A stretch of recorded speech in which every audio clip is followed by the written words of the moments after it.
diri kita, itu konstruksi luar. Ya.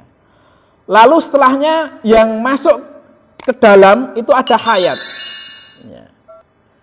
Lalu yang paling dalam itu adalah ruh. Jadi ada jasad yang memang nampak. Kalau jasad ini nggak ada hayat dan ruh, ya maka dia akan menjadi seonggok jasad saja, selesai. Dia tidak ada fungsi apapun. Tapi kan di dalamnya ada hayat, ya, ada kehidupan dan juga ada roh. Ada roh itu bisa di sisi lain juga dikatakan sebagai apa ya? Jiwa. Jiwa yang paling dalam itu adalah ar-ruh. Nah, di dalam hayat itu juga ada 3. Ada qalb, ada akal dan juga ada nafs. Jadi ada qalbun itu adalah hati, ada aklun itu adalah akal, ya, dan nafsun. Ya. Jadi ada nafsun. Nafsun ini juga dimaknai kalau ruh itu adalah yang menjadi, yang ada dalam diri kita, yang menjadi apa ya, yang ditiupkan oleh Allah. Tapi yang dalam hayat di sini ada nafs, ya, jiwa yang memang dalamnya kadang jiwanya itu menjadi baik, kadang juga menjadi buruk. Ya, sehingga bahasanya ada tazkiyatun nafs. Ya, jadi mensucikan jiwa. Jadi ada 3 lapisan itu, dan di hayatnya itu kita ada 3. Jadi ada kolbun, jadi ada hati kita, ada aklun, ada pikiran kita, dan juga ada nafsun. Nah ini siapa yang akan mengendalikan? Atau siapa yang akan menjadi penentu dalam menjalani hidup itu siapa? Jadi nanti akan kita kaji lebih dalam lagi terkait dengan 3 hal ini, tapi lebih pokoknya adalah ke dalam nafsunnya. Ini sesuai dengan surat As-Sajdah ayat yang ke-9, a'udzubillahi minasyaitonirrajim. Tsumma sawwahu wa nafaha fihi mir ruhihi wa ja'ala lakumus sam'a wal absar wal afidah qalilan ma tazkurun. Kemudian dia menyempurnakan dan meniupkan ke dalamnya roh ciptaannya, dan dia menjadikan bagi kamu pendengaran, penglihatan dan hati, tetapi kamu sedikit sekali bersyukur. Nah, ini dalam ayat ini kita sudah diperingatkan, ya, bahwasanya Allah itu sudah meniupkan roh ke dalam diri kita, sudah memberikan kepada kita as-sam'a, jadi pendengaran, wal absara, pandangan mata, wal afidah. Afidah itu di sini dikatakan sebagai hati, ya. Qalilan ma tazkurun. Akan tapi memang kebanyakan dari kita itu sebagai manusia tidak semuanya mensyukuri apa yang telah diberikan oleh Allah kepada kita semuanya. Itu menjadi pengingat. Lalu bagaimana, area-area apa saja yang bisa dibersihkan dan bagaimana membersihkannya? Kalau tadi kita melihat itu ada 3 area, ada jasad, ada hayat, ada ruh. Ya. Kalau yang pertama mensucikan seluruh anggota tubuh dari semua najis dan hadas, itu adalah jasad yang kelihatan. Ya. Jadi dalam diri kita itu ada, ya kita kan diperintahkan kalau mau sholat wudhu, berarti di jasad kita yang dibersihkan, disucikan. Ada juga mandi besar, ya kan, membersihkan najis-najis dan lain sebagainya. Itu yang sangat terlihat dari luar. Ketika kita najis bisa dibersihkan, karena memang berada yang di lapisan yang paling luar.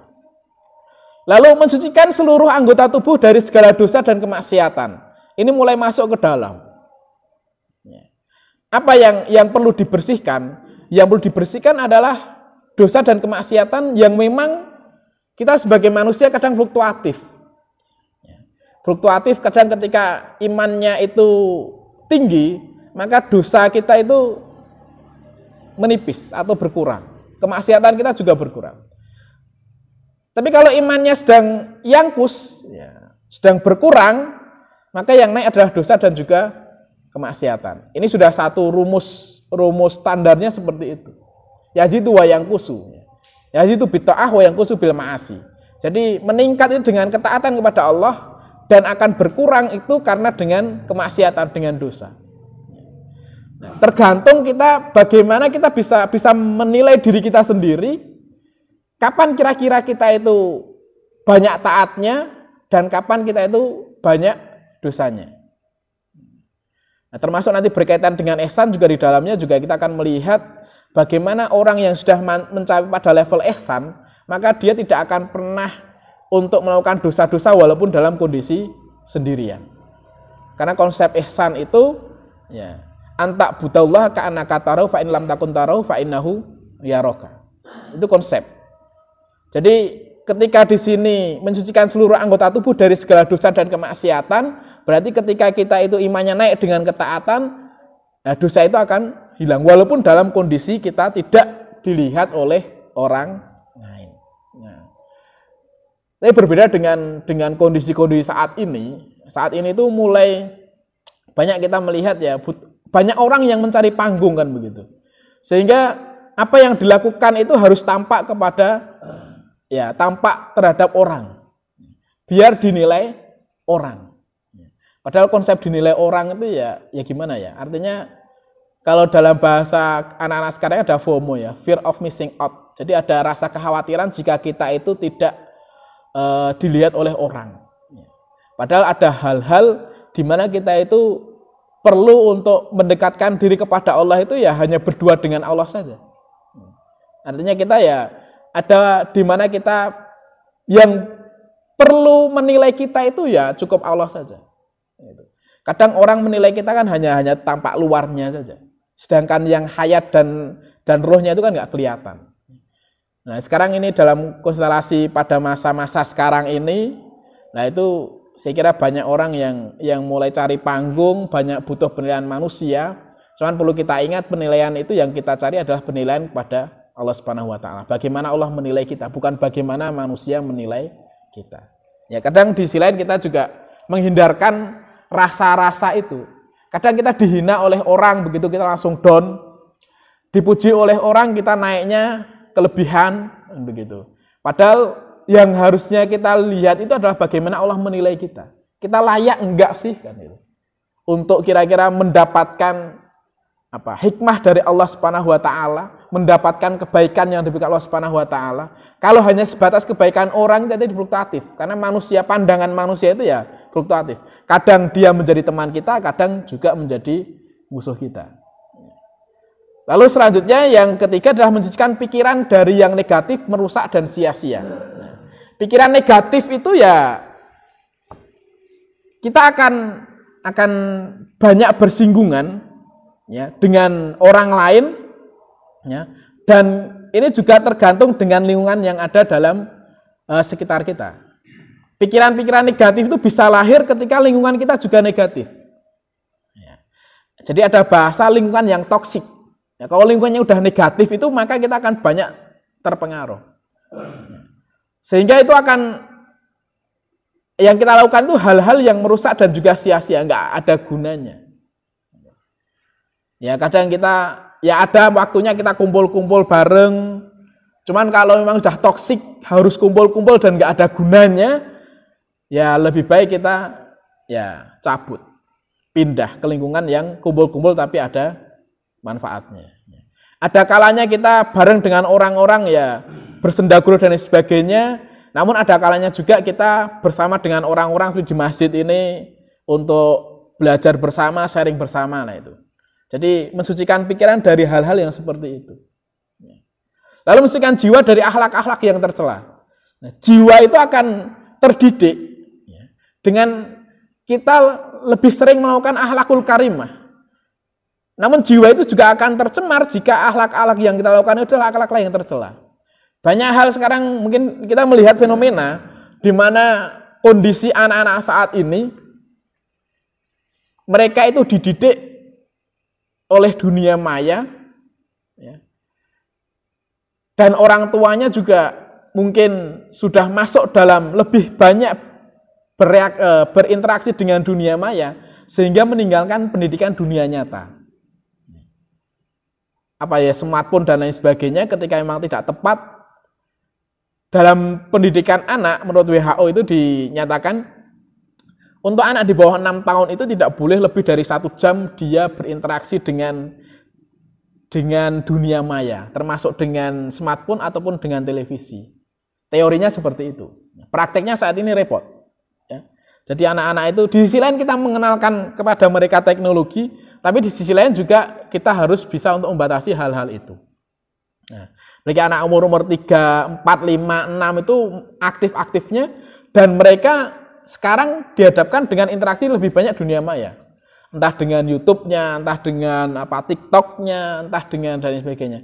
Memang ada hal-hal positif di sana, tapi untuk perkembangan otak dalam menurut WHO itu ya mereka dibatasi hanya 1 jam. 1 jam pun itu dibagi dalam mungkin berapa sesi. Jadi tidak sekaligus dia melihat nonton TV selama mungkin 1 jam berturut-turut, itu juga bagus. Mainan HP 1 jam berturut-turut bagi anak umur 6 tahun ke bawah itu tidak bagus. Karena mereka baru memulai konstruksi otaknya. Belum bisa menyaring apa hal-hal yang bisa digunakan dan juga apa yang tidak bisa digunakan. Mana hal positif dan negatif belum masuk. Nah, sehingga perlu ada batasan-batasan. Siapa yang batasi? Orang dewasa. Ya, termasuk orang dewasa pun juga ada batasan. Ketika dia berinteraksi full dengan seharian dengan dunia mayanya, itu juga akan mengganggu sebenarnya. Termasuk ketika kalau dalam perspektif kesehatan, ya, 1 jam sebelum tidur itu sudah harus lepas terlebih dahulu dari smartphone. Tapi realisasi di lapangannya tidak semudah itu kan gitu. Kadang kita megang smartphone sampai ketiduran gitu. Bukan melepas jam sebelumnya tapi sampai ya itu dibuat teman tidur. Ya mungkin kalau sama istrinya ya kalah lah. Lebih sering dipegang smartphone-nya daripada istrinya kan gitu. Ya, sama halnya dengan suami juga gitu. Suami lebih jarang dipegang oleh istrinya, tapi istrinya lebih suka elus-elus smartphone-nya kan gitu. Ya. Itu bukan curhat ya, mengungkapkan hal-hal yang rahasia tapi umum. Nah, sekarang kondisinya seperti itu. Lalu yang terakhir adalah mencucikan sir dari selain Allah Subhanahu wa taala. Ini adalah tingkat yang tinggi, artinya membersihkan hal-hal yang memang tidak tampak. Kita tuh ya tadi sisi lain kita itu menghamba kepada smartphone, menghamba kepada harta benda, itu sekarang sudah mulai sangat berefek gitu. Bukan menghamba lagi kepada Allah gitu. Kita banyak kekhawatiran yang muncul ketika kita tidak bawa smartphone ketika keluar, kita nggak bawa uang ketika kita keluar, lebih banyak kekhawatiran itu dibandingkan kita khawatir ketika lupa dengan Allah Subhanahu wa taala. Ini adalah bahasanya mensucikan sir dari selain Allah Subhanahu wa taala. Jadi sekarang itu sangat tampak begitu. Jadi ketika kita keluar, kita kerja, smartphone-nya ketinggal, kita gelisah. Ya, gelisahnya banyak hal. Ya. Entah gelisah ketika smartphone-nya itu dibongkar oleh istrinya, ya, atau smartphone-nya ada hal-hal penting yang memang semua disimpan di smartphone. Nah, ini menjadi kekhawatiran kita, kegelisahan kita bukan lagi gelisah karena kita mungkin sudah berdoa belum sebelum berangkat, sudah mendoakan anak istri belum sebelum berangkat kerja, bukan itu. Tapi ada kegelisahan-kegelisahan yang saat ini muncul, yang dialami oleh kita, ya ini berkaitan dengan smartphone dan ya terutama kalau dompet ya dompet seisinya. Itu kita kekhawatiran itu. Bahkan ada juga kita takut dengan mungkin pemeriksaan di jalan, ya SIM, STNK dan lain sebagainya, kita sangat khawatir dengan hal itu. Ya. Di sisi lain juga ada kekhawatiran kita terhadap harta benda yang kita miliki. Jadi kita mungkin mengasuransikan harta benda kita, asuransi mobil, asuransi motor dan lain sebagainya. Padahal di sisi lain juga yang perlu diasuransikan itu adalah jiwa kita. Asuransikan pada Allah Subhanahu wa taala lewat apa? Ya lewat sedekah, lewat infak dan lain sebagainya. Nah, itu lebih sekarang ini asuransi jiwa kita itu asuransinya adalah bergantung dengan hal-hal yang fisik yang ada, ya walaupun sebenarnya asuransi itu juga di sisi lain, ya butuh tidak butuh, gitu. Tapi ketika kita meyakini Allah yang mengasuransi kita melalui sedekah kita dan sebagainya, maka jiwa kita itu akan lebih tenang dibandingkan hanya sebatas dengan asuransi yang memang kita bayar preminya setiap bulan, setiap tahun dan sebagainya. Kenapa kita nggak berpremi dengan Allah Subhanahu wa taala yang jaminannya jelas? Gitu. Kadang butuh berpikir ke sana. Nah, ini bersih-bersih diri kita. Ya. Lalu ada beberapa metode tazkiyatun nafas. Ya ini ada kalau dalam yang disampaikan oleh Pak Farudin Faiz itu ada 3. Yang dirujuk ada 3. Yang pertama ada Imam Al-Ghazali, yang kedua Muhammad Abduh, dan yang ketiga adalah dari perspektif tasawuf. Menurut Imam Al-Ghazali, dalam tazkiyatun nafas itu yang pertama adalah toharatun nafas. Toharatun nafas itu membersihkan mensucikan jiwa kita. Lalu imaratun nafas. Jadi ada amaro yakmuru. Jadi memerintahkan jiwa kita memasukkan hal-hal yang positif sehingga kita akan menghasilkan nafsul mutmainnah. Ini yang selalu diharapkan. Ya. Jadi nafsul mutmainnah ini adalah jiwa yang memang dia sudah bersih dan juga baik. Lalu dalam perspektif Muhammad Abduh ada 3 juga. Yang pertama tarbiyatun nafas. Tarbiyah itu adalah mendidik jiwa. Jiwa kita itu perlu dididik. Ya. Lalu tazkiyatul akal. Lalu kita mensucikan pikiran kita. Ya.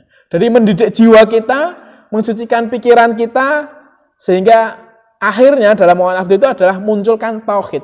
Jadi dalam hidup kita ya hanya kepada Allah, bergantungnya hanya Allah Subhanahu wa taala. Hanya bertauhid saja kepada Allah Subhanahu wa taala. Tidak ada yang dikhawatirkan selain berhubungan dengan Allah Subhanahu wa taala.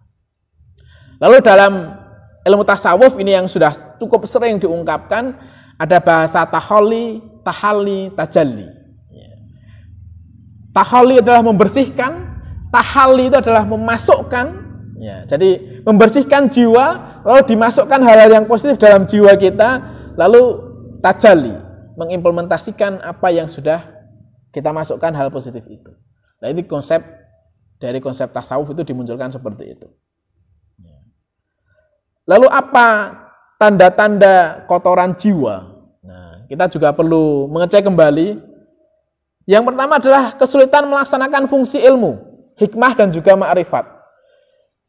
Kita itu banyak ilmu, kita sudah belajar dari TK, SD, SMP, SMA, bahkan sarjana atau D3 dan sebagainya, tapi kita susah untuk melaksanakan ilmu yang kita dapat. Nah, ini mungkin jiwa kita ada yang kotor. Ya. Kalau orang-orang dulu bahasanya begini, mungkin ilmunya kurang berkah. Karena kadang ketika kita menyepelekan guru dan lain sebagainya. Ada satu kisah ketika dia itu ya teknokrat lah ya, seorang yang sangat luar biasa. Ada satu mata kuliah atau satu mata pelajaran yang ketika guru itu masuk dia tidur. Setiap guru itu masuk dia tidur. Dan ketika dia bekerja, ya, yang dia kerjakan adalah berkaitan dengan ilmu yang disampaikan oleh guru itu ketika dia tidur. Sehingga ketika ada reuni sekolah, dia datang ke sekolah, dia minta maaf ke guru tersebut, ya, dan dia minta keberkahan dari ilmu yang sudah diberikan itu. Nah, karena di sisi lain kadang kita juga melakukan hal-hal itu. Apalagi dunia pesantren begitu. Kalau saya mengingat ketika saya masuk kelas di pagi hari jam 7 itu, jam setengah 8 saya sudah tidur. Bangun jam 10 karena disuruh untuk sholat duha. Bangun sholat duha ke masjid 2 rakaat, pulang lagi sampai kelas jam 10.30, tidur lagi sampai jam 12.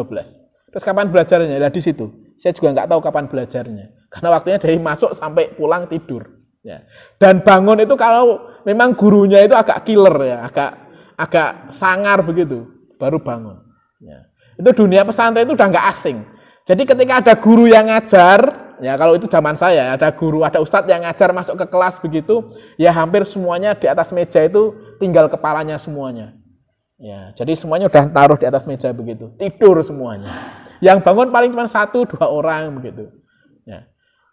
Terus ilmunya gimana ya? Di sisi lain ya itulah ilmu yang luar biasa, ada keberkahan, keikhlasan seorang guru yang menyampaikan materinya walaupun ditinggal tidur oleh siswanya.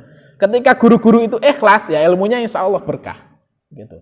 Tapi kalau gurunya itu sudah mangkel ya susah, ya agak nerima ilmu yang seperti itu. Nah, itu yang saya rasakan. Artinya selama kurang lebih 6 tahun tuh mungkin tidurnya 4,5 tahun. Ya, jadi bangunnya 1,5 tahun. Nah, dihitung. Atau mungkin tidurnya 5 tahun dan yang 1 tahun itu yang ilmunya. Nah, kelihatannya seperti itu. Itu di zaman saya dulu begitu. Kalau sekarang mungkin sudah berbeda lah ya dengan anak-anak yang gizinya sekarang cukup begitu. Artinya dia bangun itu lebih sehat begitu. Walaupun dulu ya cukup sehat. Karena buktinya makan apapun yang ada, entah itu basi pun juga masih nggak akan bermasalah.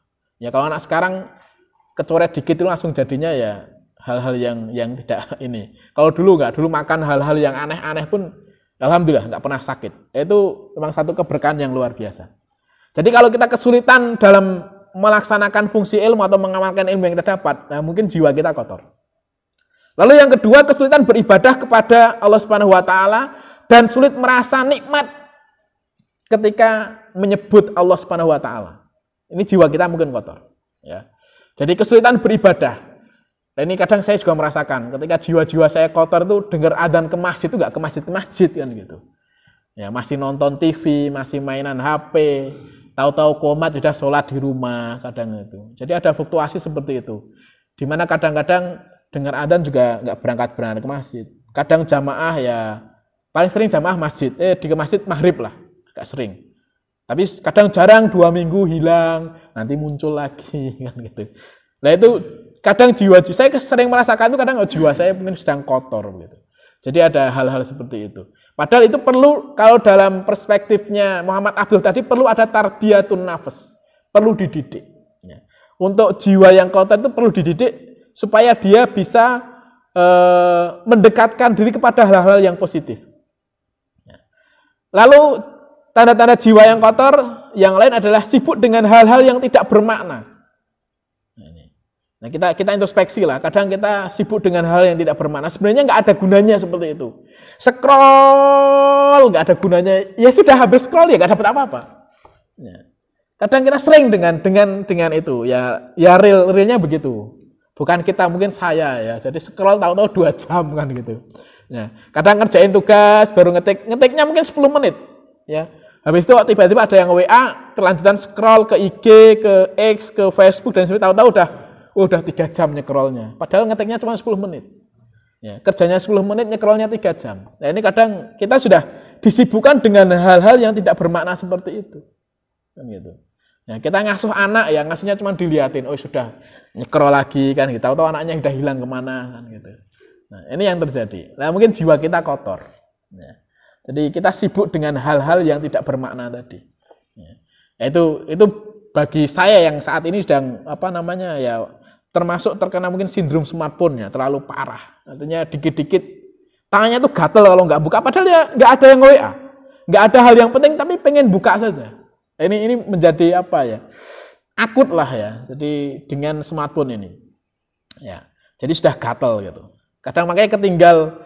Kayak sekarang mungkin di masjid saya nggak bawa smartphone, sudah saya tinggal 1 jam lah paling, 1,5 jam lah paling lama gitu. Nanti pulang-pulang buka pintu bukan nyapa istri, bukan nyapa anak. Yang dicari smartphone-nya ada dibuka begitu dan sebagainya. Duduk nyekrol dan sebagainya. Nah ini disebut dengan hal yang tidak bermakna. Nah ini ya mau tidak mau ini kondisi saya maksudnya. Ya mungkin tidak jauh beda dengan bapak-bapak yang ada. Ya. Tapi kalau itu jangan dibiasakan. Jadi ya kalau bisa ya masuk rumah ya sapa anak istri kan gitu. Bangun tidur yang dicari smartphone-nya. Ya, bukan melihat istrinya di mana, bukan melihat anaknya di mana. Itu yang sering terjadi. Ya. Jadi kalau bangun tidur yang saya cari kacamatanya dulu. Ya, kacamata baru. Nah, itu. Jadi bukan istrinya dulu di mana. Saya nggak tahu istri saya tidur di mana kan gitu. Nah, ini. Kadang ini yang terjadi ya. Kita lebih banyak nyekrol. Kadang kita kumpul-kumpul sekarang itu makan bersama gitu ya, bahasanya ngopi bersama gitu. Tapi iya benar duduk ngopi bersama, tapi semua megang. Ya. Yang dekat itu semakin jauh. Yang jauh bukan semakin dekat ya tetap jauh aja. Cuman dekat di dalam dunia maya. Walaupun sekarang bahasa yang dimunculkan adalah kita itu hidup di dunia tanpa sekat. Iya. Tapi justru kita itu bersekat dengan orang yang berada di dekat kita. Ini terjadi. Jadi kita ya sekarang bahasa ngopi bareng itu lebih banyak bahasanya adalah mabar saja, main bareng, ya atau ngegame bareng, ya kan gitu. Jadi lebih ke sana. Saya lihat ya termasuk mahasiswa yang ke kafe ngopi itu bukan kalau dulu ke kafe ngopi itu ya paling main gaplek ya, main domino, main kartu kan gitu. Sekarang main Uno dulu masih ada, sekarang enggak ya sibuk dengan sono masing-masing. Ya itu. Bukan ngobrol ya, cuman ngopi barengnya saja. Udah malam pulang begitu. Enggak ada obrolan yang ini. Nah, ini kita disibukkan dengan hal yang seperti itu. Lalu selanjutnya ada sesuatu yang dicintai melebihi Allah. Nah, ini mungkin jiwa kita kotor. Sesuatu yang dicintai melebihi cinta kita kepada Allah. Nah, ini ya introspeksi kita bersama lah. Introspeksi saya juga. Ya. Ada hal-hal yang kadang kita punya kendaraan, kita punya ya kendaraan dalam bentuk apapun lah ya. sangat sayang ya dielus-elus dan lain sebagainya begitu ya. Kesenggol dikit ya dipoles begitu. Atau ada kita punya rumah dan sebagainya. Cuman kita kadang lupa ya bahwa kita itu ada kecintaan yang harus lebih dibandingkan duniawi ini. Ya ini cinta kepada Allah. Cinta kepada Allah bagaimana? Ya mengikuti segala apa yang diperintahkan dan menjauhi larangan-larangannya. Lalu cinta lebihnya seperti apa? Cinta lebihnya dalam melaksanakan ihsan itu. Ya, jadi dengan keihsanan yang sudah diajarkan oleh Rasulullah, kita berihsan itu berarti mencintai tidak hanya sebatas melaksanakan perintah, tapi melaksanakan sunnah-sunnahnya. Nah, itu yang diajarkan Rasulullah. Harusnya sampai ke sana. Ya. Cuman kadang kita terliput tercover, tertutup oleh cinta kita terhadap duniawi. Ya sekarang termasuk cinta terhadap kekuasaan, harta, jabatan dan sebagainya ya. Ini juga di negara kita baru menjadi satu pembahasan yang sangat luar biasa. Ya. Termasuk bahasanya sekarang yang muncul adalah bahasa Mulyono kan begitu ya. Dengan bahasa itu mungkin karena cinta kekuasaannya.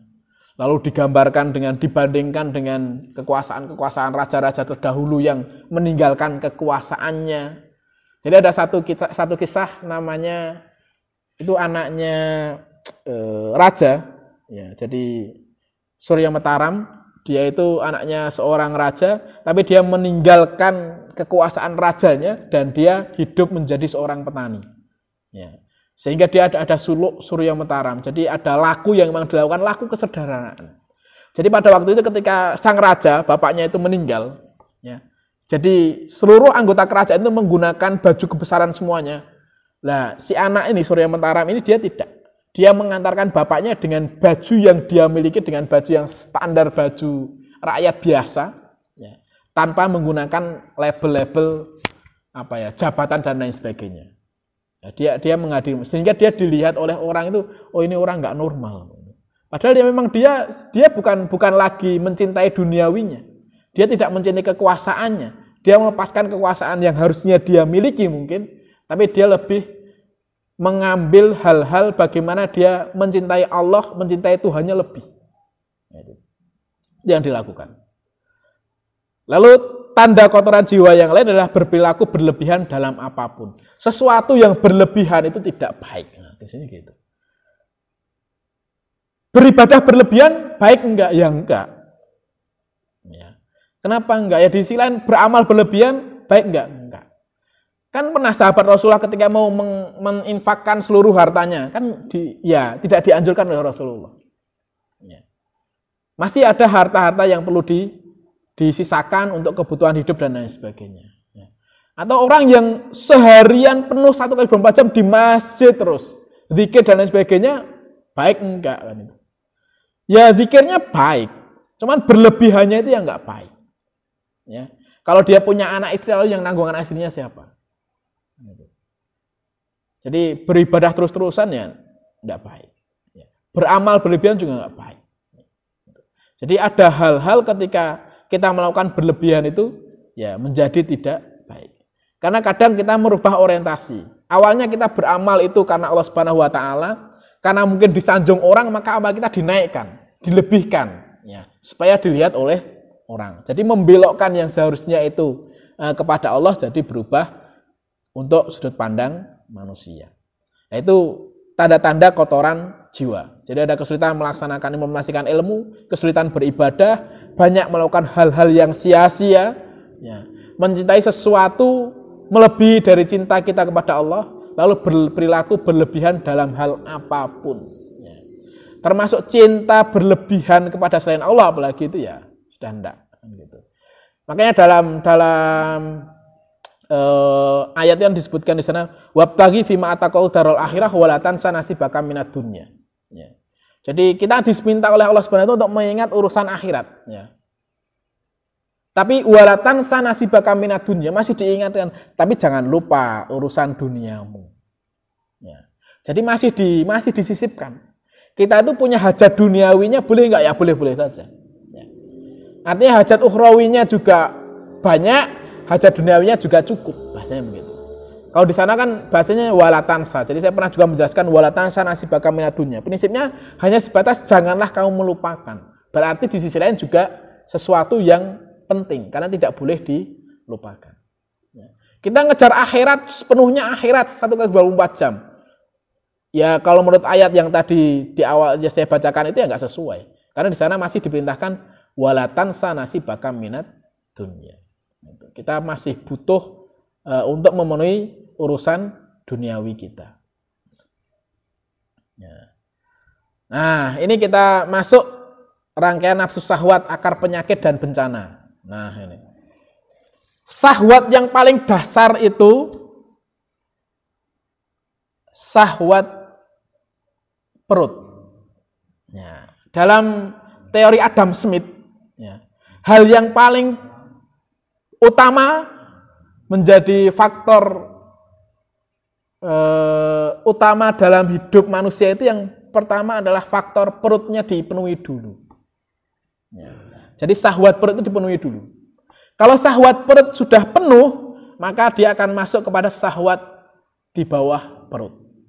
Ya. Makanya salah satu hadis itu ketika orang ya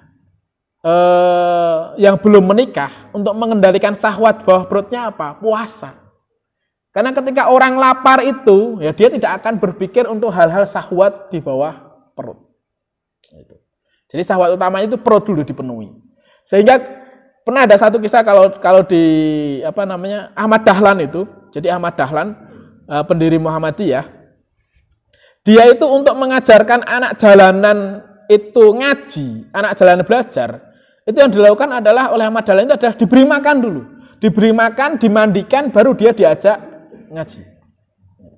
Jadi syahwat perutnya dulu dipenuhi, baru dia diisi otaknya. Isinya itu. Nah, jadi kalau orang lapar kok kita nasihati, yang sabar, yang syukur ya bullshit. Gak akan berlaku. Orang lapar itu nggak bisa dinasihati. Orang lapar ya kasih makan. Setelah kasih makan, baru dikasih nasihat. Karena penuhi dulu syahwat perutnya. Jadi kalau syahwat perut terpenuhi, maka dia akan turun ke syahwat di bawah perut. Kalau itu sudah terpenuhi, maka akan muncul syahwat kedudukan dan harta. Nah, ini kita bisa melihat ya. Artinya ketika orang itu hidup, dia urusan perutnya sudah selesai, urusan bawah perutnya sudah selesai, maka yang akan dikejar adalah kedudukan dan harta. Dia akan mencari kedudukan, dia butuh panggung. Kalau sudah itu muncul, maka akan muncul penyakit. Penyakitnya apa? Riya, sombong, bermegahan. Lalu penyakit lebih tinggi lagi apa? Memiliki musuh, kedengkian, iri, permusuhan. Itu. Jadi tadi syahwat itu adalah syahwat perut, lalu di bawah perut, kalau sudah terpenuhi dua-duanya, maka dia akan mengejar kedudukan dan harta. Ketika sudah sampai di sana, kau nggak bisa mengendalikan, maka akan muncul penyakitnya. Penyakitnya adalah riya, sombong. Riya sombong nggak terkendalikan, maka akan muncul permusuhan, kedengkian, kebencian. Nah, dalam sebuah teori di dunia ini terjadi perang apapun itu karena iri, dengki, dan juga benci. Tidak ada selebihnya daripada itu. Perang apapun, ya sekarang kita lihat mungkin Indonesia lah ya, muncul Indonesia dijajah. Awalnya itu bukan dijajah. Awalnya adalah transaksi, urusan kedudukan dan juga harta. Cuman karena sudah kebablasan, maka muncullah di sana permusuhan. Sama halnya di saat ini juga kita mengalami hal seperti itu. Artinya orang-orang yang saat ini baru bertarung ya di kancah perpolitikan itu, berarti kan urusan syahwat perut dan urusan syahwat di bawah perutnya udah beres. Maka mereka mengejar syahwat kedudukan dan juga harta. Lah ini kalau berlebihan kebablasan ya kayak saat ini, menghalalkan segala cara. Nah ini yang repot. Nah, ini sudah muncul dan kita rasakan efeknya begitu. Karena memang itu. Lah untuk menghindari penyakit itu apa? Ya tadi, kembalikan lagi syahwat perutnya dikosongkan dari apa? Puasa. Nah, itu. Sehingga ketika kira-kira kok kita sudah berlebihan dalam mengejar harta, supaya kita itu agak turun lagi kembali kepada syahwat dasarnya apa ya puasa. Minimal kita mengendalikan di siang hari.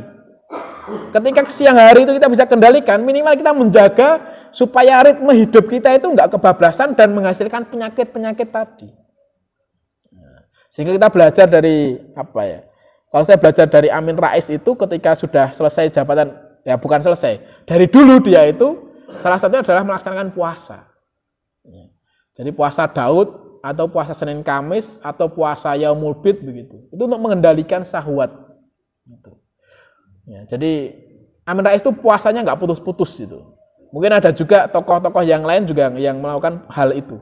Jadi dia mengendalikan syahwatnya itu apa? Dengan puasa. Ya, jadi pengendali syahwat itu ya puasa. Artinya ketika syahwatnya itu sudah sampai urusan harta dan lain sebagainya, untuk kembali kepada syahwat dasarnya apa? Puasa. Karena puasa itu akan mengembalikan kepada syahwat perut. Bagaimana dia makan kan itu. Nah, katanya dengan puasa itu maka syahwatnya akan terkendali. Jadi kebutuhan dasar manusia lagi yang akan harus dia penuhi. Itu yang penting. Nah, ini ada urutan syahwat seperti itu. Jadi syahwat perut dulu, perut sudah terpenuhi maka syahwat di bawah perut. Kalau sudah terpenuhi maka baru dia akan mengejar kedudukan dan harta. Ini ya di lapangan ya seperti itu. Tapi kalau orang syahwat perutnya saja belum terpenuhi, nggak akan mungkin dia itu ikut konstelasi mau daftar pilkada, ya nggak mungkin. Mau makan aja dia nggak bisa kok mau daftar pilkada, ini nggak mungkin. Ya. Termasuk orang yang di sisi lain ya saat ini orang takut menikah itu karena dia berpikir bisa nggak ngasih makan, kan maksudnya gitu. Bisa nggak ngasih makan anak orang, kan konsepnya begitu yang dibangun. Ya karena memang yang pertama dibangun adalah pondasi perutnya dulu. Ya. Kalau sudah perut selesai, maka dia akan turun ke urusan syahwat di bawah perut. Nah, kalau sudah dua-duanya sudah selesai, maka dia akan masuk kepada kedudukan dan juga harta. Cuman untuk menghindari penyakit tadi yang riak, sombong, dengki, iri, maka kembalikan lagi kepada syahwat dasarnya, yakni syahwat perut. Dengan apa? Dengan puasa. Ini. Nah, sudah adzan ya. Ini masih ada beberapa hal, mungkin nanti kita sambung di waktu yang berbeda. Ya. Sambung kembali terkait dengan clean soul, jadi membersihkan jiwa atau tazkiyatun nafas. Ya, ini baru sampai kepada level syahwat yang kita miliki.